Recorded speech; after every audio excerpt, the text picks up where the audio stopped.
Hello students, तो ये आपका क्वेश्चन पेपर है क्लास 10th स्टैंडर्ड मैथमेटिक्स का और 2025 का सीबीएसई बोर्ड का। आज की वीडियो में हम देखेंगे इसका detailed solution with tricks and tips. Paper code आप यहाँ से चेक कर सकते हैं, ये पेपर कोड दिया है। और अगर क्वेश्चन पेपर का पेपर कोड मैच नहीं करता है आपका, तो आप क्वेश्चन बाय क्वेश्चन देखिए। अगर गोइंग फॉरवर्ड आने वाले वक्त में अगर आप एग्जाम देने जा रहे हैं, तब आपके लिए बहुत ज्यादा यूजफुल ये हो सकता है। पहला प्रश्न देखिए, क्वेश्चन नंबर 1। एक 30 मीटर लंबी रस्सी कसकर खींची गई और खंबे के शीर्ष से जमीन तक बांधी गई है। यदि रस्सी जमीन से 60 डिग्री का कोण बनाती है तो खंबे की ऊंचाई क्या होने वाली है? तो ये आपकी 30 मीटर लंबी रस्सी एसी, ये 30 मीटर लंबी रस्सी है जो कसकर बांधी गई है खंबे के शीर्ष से। खंबे की ऊंचाई एच मान लिया हमने, ये ए भी आपका एक खंबा है। ठीक है जी। हमें बताना है खंबे की ऊंचाई का मान क्या होने वाला है, ये जो एच है इसका मान क्या होने वाला है। तो आपने ट्रिग्नोमेट्री में पढ़ा होगा, ये एंगल्स, अगर कहीं पे आपने ट्रिग्नोमेट्री पढ़ी है तो आपके कोर्स में तो है ही है। ट्रिग्नोमेट्रिक रेशियोज में साइन की वैल्यू, कॉस की वैल्यू और टेन की वैल्यू, ये बेसिक तीन वैल्यूज आपको निकालनी आनी चाहिए किसी भी ट्राइंगल में, उसकी साइड्स की बदौलत। तो यहाँ पे एक ट्रिक होती है, पंडित बद्री प्रसाद हर हर बोले। तो ये जो आपका पहला वाला पी अपॉन एच बना है यहाँ पे, ये होता है आपका साइन की वैल्यू।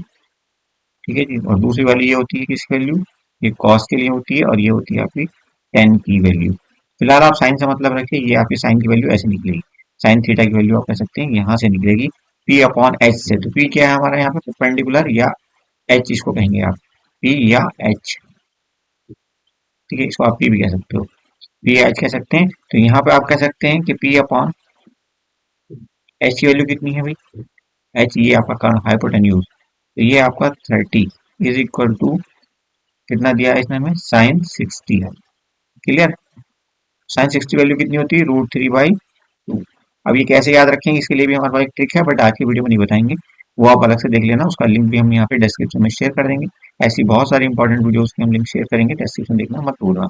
और अगर किसी को ना मिले तो वो कमेंट जरूर करना। तो यहाँ पे देखिए, P upon 30 is equal to, दोबारा देखते हैं, P upon 30 is equal to √3/2। तो P is equal to 30 into √3/2, इसका मतलब हो जाएगा 15√3। ये पी का मान हो गया है। तो पी हमारा क्या है, एच है, यानी कि ऊंचाई। और यही हमसे पूछा गया है, यानी कि ऑप्शन डी हमारा करेक्ट हो जाएगा। प्रश्न संख्या 2 देखिए, 7 सेंटीमीटर भुजा वाले एक घन की ऊपरी सतह से लकड़ी को बाहर निकालकर त्रिज्या 0.35 सेंटीमीटर के अर्धगोलाकार गड्ढे बनाए जाते हैं। ऐसे बनाए गए गड्ढों की अधिकतम संख्या क्या हो? तो आप ये देखो कि ये कोई घन बना है आपका, घन या क्यूब कहते हैं हम इसको इंग्लिश में। ठीक है, ये क्यूब बना आपका, थोड़ा। अब देखिए, ये एक वर्ग है, एक स्क्वायर है, आप इसको ऐसे कह सकते हो ABCD। ठीक है जी। और क्योंकि ये फेस है एक क्यूब का, तो हर एक क्यूब का जो फेस होता है वो बराबर होता है। एक फेस ऊपर भी आप या देख रहे हो, ये वाला छत्र टाइप की आप कह सकते हो इसको। ठीक है, इसको हम ऐसे कर देते हैं।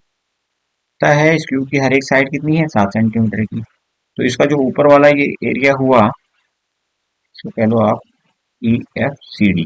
EFCD का जो एरिया है, एरिया ऑफ EFCD, EFCND, इस फेस का, इस फलक का, वो हो जाएगा 7 इंटू 7, 7 इंटू 7 यानी कि 49। ये है सेंटीमीटर, तो सेंटीमीटर स्क्वायर ये एरिया हो गया इसका। तो ये बना आपका गोला। इसने अर्धगोलाकार गड्ढे यहाँ पे बनाए हैं। तो अर्धगोले के गड्ढे, अर्धगोलाकार गड्ढों से हमारा यहाँ पे मतलब है कि कुछ इस ढंग से गड्ढे बने हैं। ठीक है, तो हमें जो है इसके बस इस फेस का एरिया नहीं चाहिए, ये जो लाइन है ये ना, बस इसका एरिया चाहिए। ठीक, इस फेस का, लाइन का नहीं बल्कि फेस का एरिया चाहिए। और ये किस बराबर होता है, सर्किल के एरिया के। अब हमें निकालना है नंबर ऑफ हेमिस्फेयर्स, निकालने हैं कितने यहाँ पे बनेंगे इस फेस के ऊपर। तो ये हम निकाल सकते हैं, area of one face of cube को डिवाइड करके area of face of one hemisphere. Clear, यानी कि कह सकते हैं कि एक्स बराबर फेस का एरिया हम कैसे निकालेंगे, 7 सेंटीमीटर उसकी साइड थी तो 7 × 7 यानी कि 49 ऐसे कर सकते हैं। और नीचे लिखेंगे जो फेस बन रहा था हेमिस्फेयर का उसका एरिया यानी कि पाई आर स्क्वायर ना। तो ये हो जाएगा आपका 49 अपॉन पाई की वैल्यू कितनी 22/7 इंटू आर की वैल्यू कितनी है 0.35। ओके, और 0.35 क्योंकि स्क्वायर है आपका। ठीक है जी, यहाँ से आपको मिलेगा 49 अपॉन क्या मिला हमें इंटू 7 कर लो, 49 × 7 अपॉन 22 × 35 पॉइंट हटा लो आप, इसका आसान हो जाएगा। इंटू 100 ऊपर कर दो। अब इसको कट कर दो, 7 से काटोगे आप तो ये 5 बार में कटेगा। ठीक है जी, और यहाँ 7 से इसको काटोगे तो ये 5 बार में, और यहाँ 7 से इसको काटोगे तो 7 बार में। और ऊपर बचा 7 × 100 और नीचे ये हो जाए। अब ये 5 × 5 25, 25 से आप उसको 100 को काटोगे तो 4 टाइम चला जाएगा। तो हमारे पास क्या बचता है, x is equal to 7 × 4 × 100 upon 22। ये बचा अब हमारे पास और कुछ नहीं। तो यहाँ पे 2 कर दो और यहाँ पे हो जाएगा ये 11। तो मिलाएगा 7 × 2 14 × 100 यानी कि 1400। 1400 अपॉन 11। इसको आप कट करोगे ये आएगा अप्रोक्सीमेटली 127 पॉइंट समथिंग समथिंग। तो हमारा जो सही आंसर हो जाएगा वो हो जाएगा ऑप्शन बी। नंबर 3 कहता है माध्य की गणना के लिए संचयी बारंबारता किन सभी वर्गों की बारंबारताओं को जोड़कर प्राप्त की जाती है। तो इसका आंसर होगा ऑप्शन सी, माध्यक वर्ग से पहले वर्ग की। संख्या 4 देखिए, यदि कुछ आंकड़ों के एक समुच्चय का बहुलक और माध्यक क्रमशः 13 और 11 है तो इनके माध्य का मान क्या होगा। देखिए ये दो चीजें हमें दी, लेकिन इनके बीच में एक रिलेशनशिप होता है मीन मोड और मीडियन के बीच में, और ये रिलेशनशिप कुछ हम इस तरीके से याद रख सकते हैं। तीन मेडिकल स्टूडेंट्स गए 2 बार मीना बाजार, गए 2 बार मीना बाजार क्या करने, मॉडलिंग करने। तो इसे हम कुछ इस ढंग से लिखते हैं, ये 3 मेडिकल स्टूडेंट्स यानी कि मीडियन गए 2 बार मीना बाजार, गए गए मतलब बराबर का निशान, 2 बार मीना बाजार, 2 × मीन। और इसमें हम ऐड कर देंगे क्या क्या करने गए थे वो, प्लस मोड। मोड हमें दिया हुआ है 11, तो ऐसी वैल्यूज आप रख दो, मीन को एज इट इज छोड़ दो, प्लस मोड की वैल्यू रखो 13, मीडियन की वैल्यू रखो 11, ये हो जाएगा 13 3, और इधर से आएगा ये 30। चलो अभी तो ऐसे रखो 2 मीन प्लस 30। तो आप कह सकते हो 2 मीन बराबर 13 रह जाएगा, माइनस हो जाएगा 20 बचेगा। ठीक है, तो मीन बराबर कितना हो जाएगा बच्चों, 20/2 यानी कि 10। तो आंसर कौन सा आपका सही हो जाएगा, ऑप्शन सी आपका आंसर सही हो जाएगा।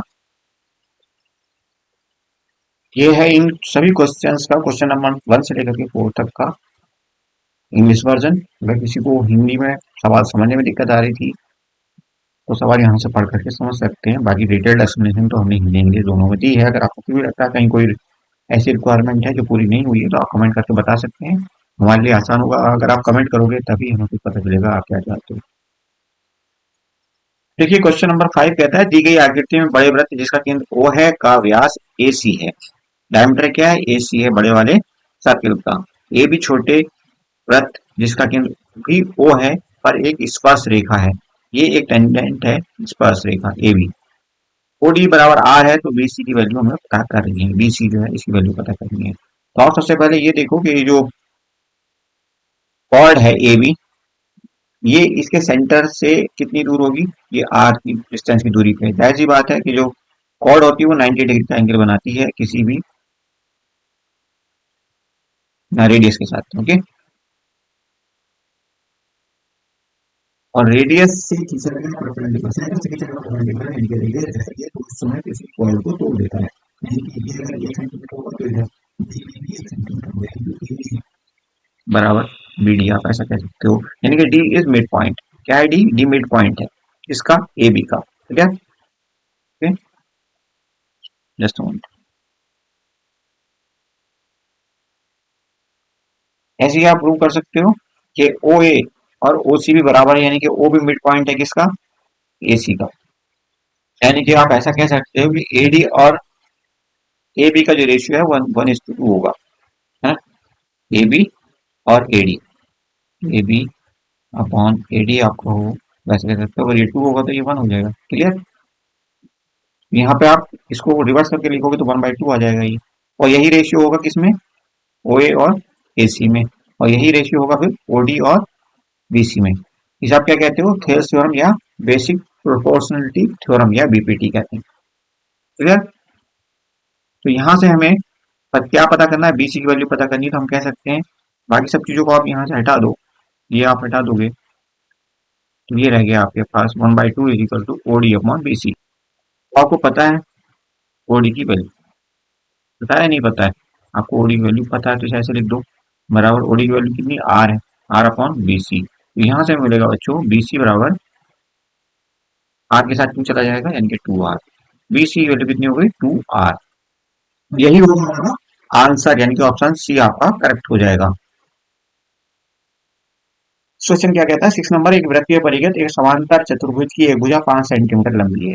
वृत्त के चारों ओर, परिघ मतलब चारों तरफ एक समांतर चतुर्भुज है। तो कुछ इस ढंग से होगा, यहाँ से आप एक लाइन खींच दो ऐसे करके इसको टच करते हुए, फिर एक लाइन इसको टच करते हुए, और ऐसे ही ये टच करते हुए जाएगा इधर को।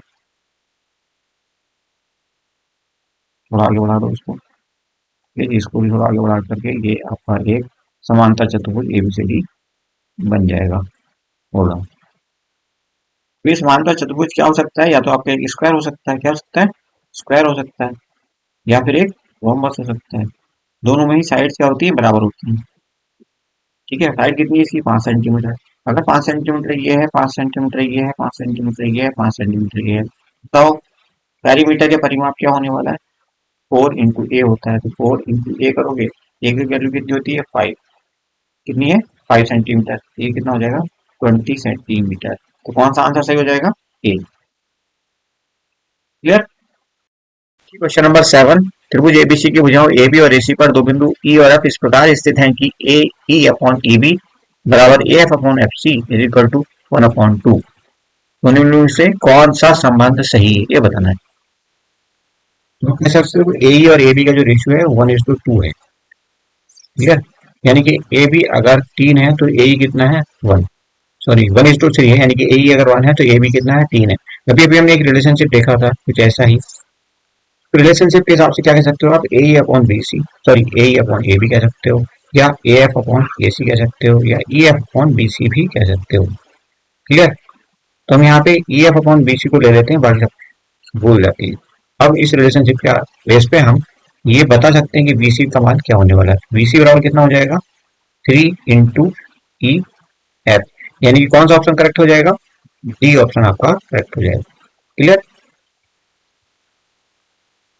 नेक्स्ट क्वेश्चन है आपका क्वेश्चन नंबर 8, हाँ 3 के एक बहुपद एक पॉलिनोमियल है जिसकी पावर कितनी है 3 है, इसलिए निम्नलिखित कथनों में से कौन सा सही नहीं है। तो देखिए डी ऑप्शन यहाँ पे करेक्ट है, सही है, कौन सा ये पूछा सॉरी।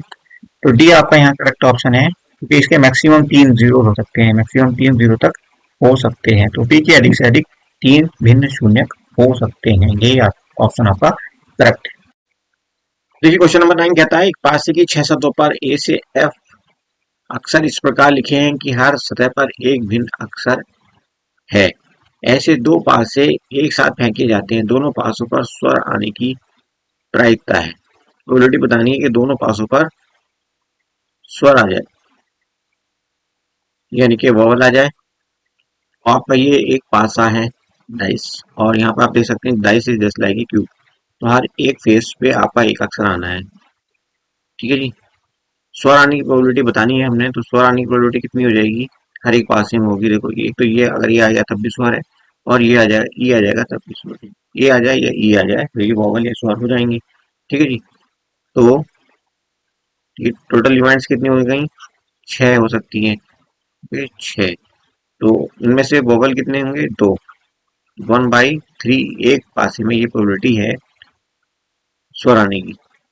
अगर दो पासे हो जाएंगे तो आपके पास 1/3 इंटू 1/3 ये प्रोबेबिलिटी हो जाएगी, यानी कि 1/9 प्रोबेबिलिटी होगी, और आपका आंसर क्या हो जाएगा, सी ऑप्शन करेक्ट हो जाएगा।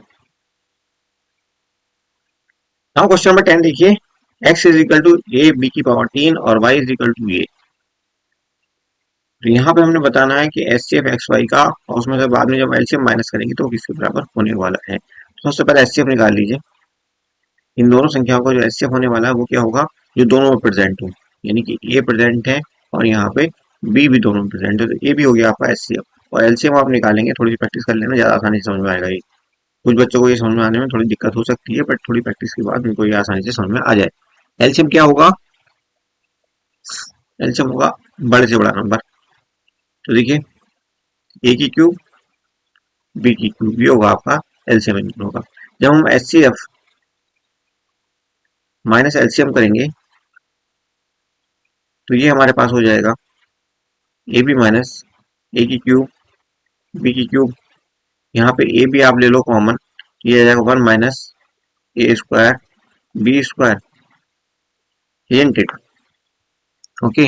अब आप यहाँ पे ये देख रहे हो, जो ब्रैकेट है ये किसका रूप है, ये रूप है basically X square minus Y square. और इसकी वैल्यू क्या बनती है एक्स स्क्वायर माइनस वाई की, जब हम इसको ओपन करेंगे तो एक्स प्लस वाई और एक्स माइनस वाई, ये वैल्यू बनेगी। तो ओपन कर दो अब आप, यहाँ से मिलेगा आपको, इस तरफ लिख लेते हैं, यहाँ से मिला आपको A B as it is, और ब्रैकेट के अंदर से हमें क्या मिला, 1 प्लस, इसको आप ऐसे भी लिख सकते हो, 1 प्लस ए बी और दूसरे ब्रैकेट में 1 - ए बी, ये मिला हमें। तो देखिए कहाँ पे दिया हुआ हमें ये, यही हमारा आंसर है, ऑप्शन डी में हमें ये मिल रहा है।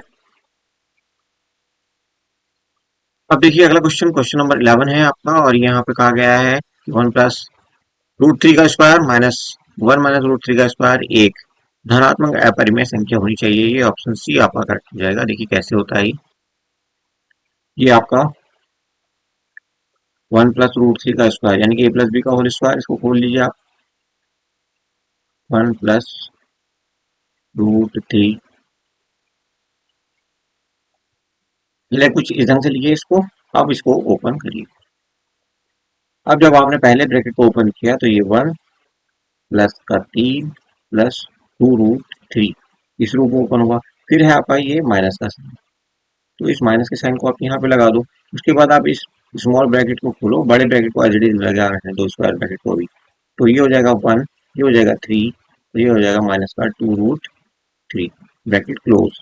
फिर से आप बड़े ब्रैकेट को जब हटाएंगे और माइनस का साइन यहाँ पे ऐसा दिखाएगा, तो माइनस के साइन के असर से क्या होगा, ये माइनस का हो जाएगा, ये भी माइनस का हो जाएगा, और ये आपका 2√3 है, ये प्लस में आ जाएगा। और पहले वाला जो कुछ था ये यहाँ से यहाँ तक ये एज इट इज रहने वाला है, इसमें कोई भी चेंज इसी तक नहीं होने वाला। ठीक है, चलिए, तो इसको ऐसे रखा रहने देते हैं, ये आया 1, ये आया प्लस का 3, ये आया प्लस का 2√3। अब ये 1 से ये 1 खत्म, ये 3 से 3 खत्म, और ये जो है आपका दोनों, ये भी प्लस का है और ये भी प्लस का है, तो ये ऐड हो जाएगा और अल्टीमेटली हमें मिलेगा यहाँ से 4√3। ठीक है जी, अभी कैसी संख्या है, अपरिमेय संख्या है, लेकिन कैसी है, धनात्मक है, तो ऑप्शन सी आपका राइट हो गया, ये बात सही। अब देखिए question number 12, the value of A for which A x square plus x plus A is equal to 0 has equal and positive roots. तो यहाँ पे आप देख सकते हैं इंग्लिश वर्जन है, और आपको हिंदी वर्जन देखना तो ये आपका हिंदी वर्जन है। ठीक है, बहरहाल मूल या रूट बराबर होने की शर्त क्या होती है, कंडीशन फॉर इक्वल रूट्स, ये होती है आपकी कि आपका डिटरमिनेंट जो है वो बी स्क्वायर माइनस 4ac, ये डिटरमिनेंट कह लो आप इसको, इसे डेल्टा से भी दिखाते हैं, delta is equal to this, ये शुड बी इक्वल टू 0, ये 0 के बराबर होना चाहिए। तो यहाँ पे आप देखो, पहले इसको जो आपको इक्वेशन मिली है वो मिली है a x square plus x plus a बराबर 0। ओके, तो आप यहाँ पे देखो, ए बराबर ए है, बी बराबर 1 है, और सी बराबर भी ए है। तो इन सब की वैल्यू उठा करके यहाँ पे आप डिटर्मिनेंट में रखोगे, बी स्क्वायर माइनस 4ac में, तो आपको क्या मिलने वाला है, तो बी की वैल्यू तो है 1, तो 1 का कर दो स्क्वायर माइनस 4 इंटू ए का मान ए है और सी का मान भी क्या है, ए, इक्वल टू 0। ये हो गया 1 - 4a square is equal to 0, यानी कि 4a² बराबर 1। यहाँ से मिलेगा आपको a² बराबर 1/4, या आप कह सकते हो, इसको आप सिंप्लीफाई अगर करोगे आगे जाकर के, तो आप कह सकते हो कि a बराबर प्लस और माइनस का 1/2, यानी कि दो वैल्यू एक ही मिल गई हमें। पहली वैल्यू है प्लस की, 1/2 ऐसे लिख लो, और दूसरी है माइनस की, ऐसे लिख लो। इसको चाहो तो प्लस हटा के भी ले सकते हो, कोई दिक्कत नहीं। ठीक है, लेकिन इसका माइनस नहीं हटेगा क्योंकि माइनस की वैल्यू है। क्लियर? तो दो ए की वैल्यू हमारे पास ये आ गई है। ठीक है जी। अब हमें चेक करना है कि ये पॉजिटिव होंगे, किसके केस में पॉजिटिव होंगे। जब हम ए की वैल्यू 1/2 रखें तब पॉजिटिव होंगे ये मूल, या माइनस का 1/2 रखें तब पॉजिटिव होंगे। तो उसके लिए क्या करेंगे, चलो मूल निकाल लेते हैं। यहाँ से हम एक्स की वैल्यू निकालेंगे, एक्स मतलब कोई मूल या कोई रूट, और ये फॉर्मूला होगा माइनस बी प्लस माइनस, ये होगा आपका determinant b² minus 4ac upon 2a। ठीक है जी। थोड़ा स्पेस क्रिएट कर, आपको पता है कि इसके बदले हम क्या रख सकते हैं, डेल्टा भी रख सकते हैं, है ना। और इसकी वैल्यू 0 है, 0 भी रख सकते हैं, जो चाहे आप रख लो। तो एक्स का मान यहाँ से निकाल सकते हैं, माइनस का b plus minus 0 upon 2a। अब रखो वैल्यूज, पहले रखेंगे a is equal to when a is equal to 1/2, तो x की वैल्यू कितनी हो जाएगी, तो x बराबर होगा माइनस का b, है ना। इसको तो आप छोड़ ही दो क्योंकि प्लस माइनस 0 कोई वैल्यू नहीं है, अपॉन 2a, यानी कि b की वैल्यू रखो आपके साइड, b की वैल्यू, b की वैल्यू थी 1, कोई 1/2 इंटू a का मान हमारे पास 1/2, ये इससे कट जाएगा, तो ये आया -1/1, यानी कि -1। क्लियर? अब देखते हैं जब when when a is equal to minus का 1/2, तो क्या होने वाला है भाई, तो एक्स का मान कितना होगा, माइनस बी, और ये तो इसका आगे कुछ फायदा नहीं है, प्लस माइनस लिखने का यहाँ कोई फायदा नहीं है, हटा दें इसको, अपॉन 2a, यानी कि माइनस का 1/2 इंटू माइनस का 1/2, ये कट जाएगा तो बचा गया माइनस का 1 अपॉन नीचे भी माइनस का 1, तो ये आएगा 1, यानी कि पॉजिटिव वैल्यू आ गई। कैसी वैल्यू आ गई, पॉजिटिव। ठीक है जी। तो हमारा आंसर क्या होगा, -1/2, यानी कि डी ऑप्शन हमारा करेक्ट हो गया। क्लियर? अब देखिए 13 नंबर सवाल कहता है एक्स एक्सिस से बिंदु पी की दूरी क्या होने वाली है। तो बहुत आसान लेकिन बारीक सवाल है, जिसके बेसिक क्लियर होंगे उसी को आएगा, वरना बच्चा उलझ जाता है फिर। तो आप यहाँ पे देखते हो, अगर ये आपके दो एक्सिस हुए, ये एक्स एक्सिस, इसे एक्स एक्स डैश कहोगे, और ये आपका Y axis, Y Y dash इसको हम कहेंगे। ओके, अगर ये पॉइंट कहाँ पे होगा आपके अंदाजे में, चलो जहाँ भी हो कोई दिक्कत नहीं, इसको इसको छोड़ो, अभी हम अपना करते हैं।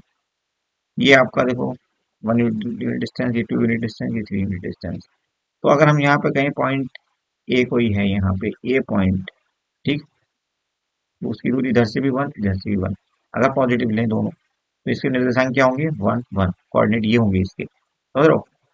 यानी कि ये जो है एक्स है आपका, और ये है दूसरा क्या है, वाई है। ठीक, तो एक्स क्या होता है, वाई एक्स से डिस्टेंस, तो एक्स को कहेंगे कि ये डिस्टेंस है वाई एक्सिस से, ये वाली, है ना, ये डिस्टेंस जो इस पॉइंट की यहाँ से वाई एक्सिस से, इसको हम कहेंगे एक्स, और ये वाली जो डिस्टेंस है इसको हम कहेंगे वाई। तो पहली वाली जो जो भी पहला लिखा होता है, यहाँ पे हमें दिया है 1 और माइनस का 1, जो पहली वाली डिस्टेंस है वो क्या है, वाई एक्स से दूरी है, दूसरी डिस्टेंस क्या है, वो एक्स एक्सिस से दूरी है। तो आपके हिसाब से एक्स एक्सिस से जो दूरी है वो कितनी है, -1 है, बट डिस्टेंस को हम पॉजिटिव ही लेते हैं, इसलिए इसका आंसर क्या आएगा, ये। ठीक है जी, इसमें माइनस नहीं दिखाते, ये ध्यान रखना, आगे भी ऐसा सवाल आता है तो परेशान कर देता है। अगर किसी को इंग्लिश वर्जन देखना है इन सवालों को, तो आप यहाँ पे देख सकते हैं, 12th ये रहा और 13th ये रहा। ये क्वेश्चन नंबर 14, एक थैले में लाल गेंदों की संख्या काली गेंदों की संख्या से 10 अधिक है। यदि थैले से ज्यादा एक लाल गेंद निकालने की प्रायिकता 3/5 है, तो ज्ञात कीजिए कि थैले में कुल कितनी गेंदें हैं। टोटल नंबर ऑफ बॉल्स पूछी गई हैं हमसे। तो आप देखो, सबसे पहले हम मान लेते हैं कि जो रेड बॉल्स हैं वो कितनी है हमारे पास, रेड बॉल्स वो है 8। ठीक है जी। और ब्लू बॉल्स ये है बी। ठीक है, टोटल कितनी है हमारे पास, टी है टोटल, और टोटल कितना हो जाएगा आर प्लस बी। क्लियर है, तो कोई दिक्कत वाली बात ही नहीं है। इक्वेशन नंबर 1 कहते हैं हम इसको, कोई दिक्कत नहीं है। अब क्या कहा, लाल गेंदों की संख्या काली गेंदों की संख्या से 10 अधिक है, यानी कि R is equal to B plus 10। ठीक है, इसमें कोई दिक्कत नहीं होनी चाहिए कहीं से कहीं तक। दो इक्वेशन होंगे हमारे पास। ठीक है जी, अब क्या कहा इसने, तीसरी कंडीशन दी थी कि इस तरह से लाल गेंद निकालने की जो प्रायिकता है वो 3/5 है। क्या है, रेड बॉल निकालने की प्रायिकता कैसे निकालेंगे हम, तो red balls upon total ball T is equal to 3/5। Clear, यहाँ से एक रिलेशन और निकला, that is R is equal to 3/5 T. इस वैल्यू को हम इन दोनों इक्वेशन बारी बारी से रखें, कुछ मिलेगा हमें यहाँ से। तो यहाँ पे अगर हमने कहा कि यहाँ पे हमने रखा R is equal to 3/5 T, तो ये हो गया हमारा T is equal to R plus B.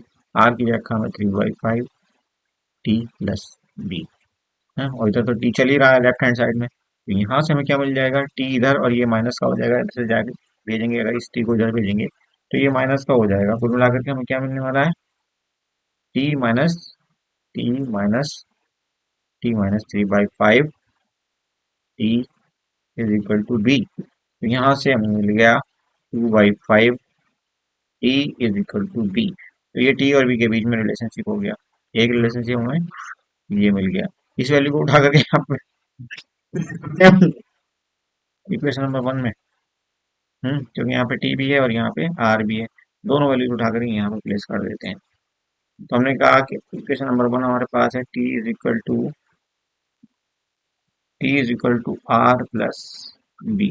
ठीक है जी, टी को तो टी रहने दो, आर की जगह हम क्या लिख सकते हैं, ये लिखा था हमने 3/5 टी, 3/5 टी, और बी की जगह लिखेंगे 2/5 टी, 2/5 टी। नहीं, इससे नहीं दिया, ये दोनों टी आ गए। चलो यहाँ पर रखो, दूसरी इक्वेशन में रखते हैं इसको। दूसरी इक्वेशन क्या रखेंगे, बी की जगह 2/5 टी। दूसरी इक्वेशन क्या है हमारे पास, ये है दूसरी इक्वेशन, तो यहाँ पे हम रख देंगे आर की जगह रखा 3/5 टी, और बी की जगह रखा 2/5 टी प्लस 10। इसको इधर शिफ्ट करेंगे, फिर से साइन चेंज होगा, ये बचेगा 1/5 टी इज इक्वल टू 10। यहाँ से मिल जाएगा टी इज इक्वल टू 50, और हमारा आंसर कौन सा सही हो जाएगा, पहला ऑप्शन हमारा ये करेक्ट हो जाएगा, T is equal to 50। Okay.